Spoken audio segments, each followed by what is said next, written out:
Welcome to my YouTube channel lyricist actor Ramkumar. আজকে আমরা আলোচনা করব টলিউডের অন্যতম অভিনেত্রী সুমিত্রা মুখার্জির জীবন নিয়ে।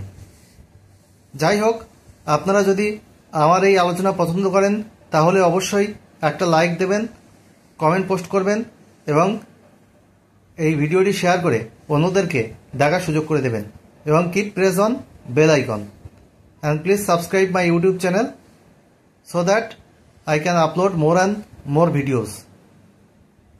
Those videos will be enjoyable. Anyways, come to our actuals. এই সুমিত্রা মুখার্জির জন্ম কলকাতায় 30শে মার্চ 1949 সালে। 21শে মার্চ 2003 সালে মাত্র 54 বছর বয়সে তার কিন্তু মৃত্যু হয়। আসছি সেই সব ঘটনায়। এই সুমিত্রা মুখার্জির কিন্তু ডাক নাম ছিল হাসি, কিন্তু তার জীবনটা একদম কিন্তু সেরকম ছিল না। তিনি ছোটবেলায় হাসি খুশিময় ছিলেন, তাই তার নাম রাখা হয়েছিল হাসি। কিন্তু বিবাহিত হওয়ার পর তার জীবন বদলে যায়।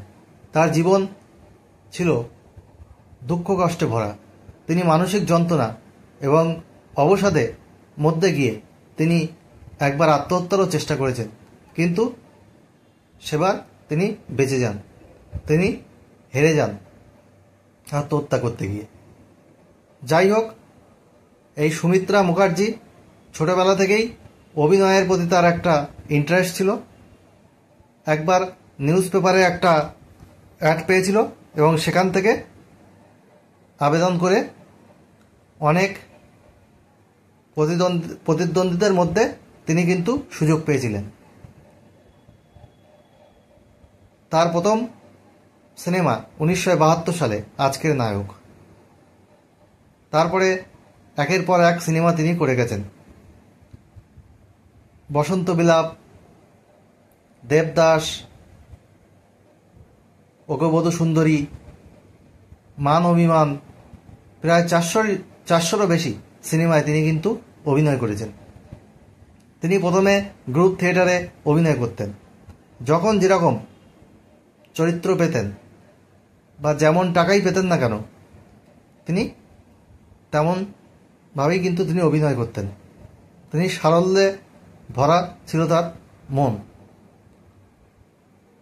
তিনি তথাকথিত নায়িকা হওয়ার পেছনে কিন্তু কখনো ছোটেননি। ছোটোখাটো চরিত্রেও কিন্তু তিনি অভিনয় করতেন। জিতের সাথেও তিনি অভিনয় করেছেন সাথী সিনেমায় জিতের মায়ের ভূমিকায়। তার প্রথম বিয়ে হওয়ার পর 2টি সন্তান হয়।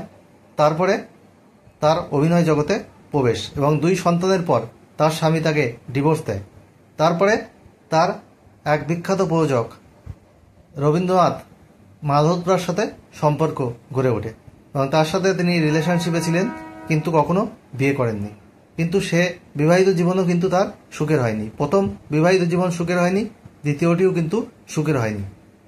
এবং যত বয়স বেড়েছে ততই কিন্তু আর্থিক অনটনের মধ্যে দিয়ে গেছেন আর প্রচণ্ড মানসিক যন্ত্রণায় ভুগেছেন। এত অভিনয় করেও তিনি কিন্তু সম্মান কোথায় পেলেন? এবং উত্তম কুমারের সাথেও একসময় তার নাম জড়িয়েছিল, কিন্তু উত্তম কুমারের সঙ্গে তার দাদা বোনের সম্পর্ক ছিল।